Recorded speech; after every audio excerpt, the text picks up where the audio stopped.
Even though it's been cold and rainy a lot over the last week, it seems like I can always find something that needs to be done. So let's take a look at what's been going on over the last week. I got some straw bales and I've been conditioning those. This year, instead of having 3 single bales, I'm going to strap 2 bales together in 3 places. Last year I grew sweet potatoes in our straw bales, and that worked out really well, so I think I'm going to grow sweet potatoes in the bales again this year.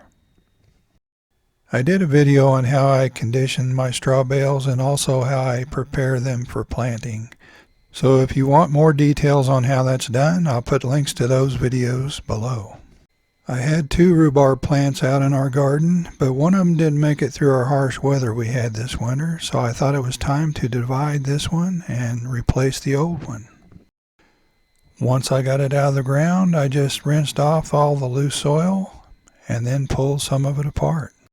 When I was finished, I had over a half a dozen new rhubarb divisions that I could plant.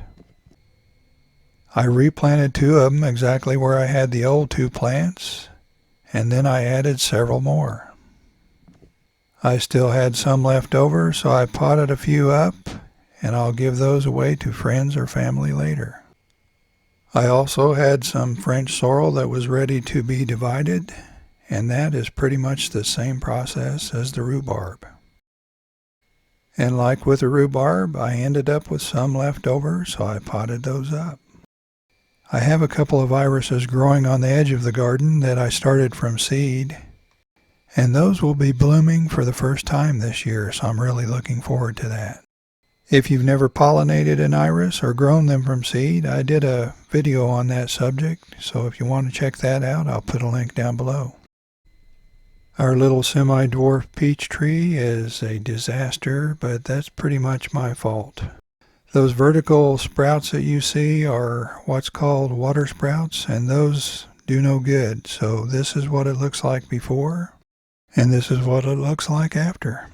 It's still a disaster, but not as bad as before.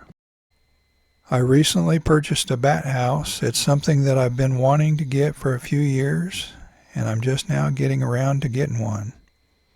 Sometimes it can take up to 2 years for bats to find your house, if they find it at all. So this is going to require a little bit of patience. I installed it on one end of our garage, and now we wait. I'll be sure and update if the bats ever find it. As anyone who has gardened very long knows, things don't always go according to plan.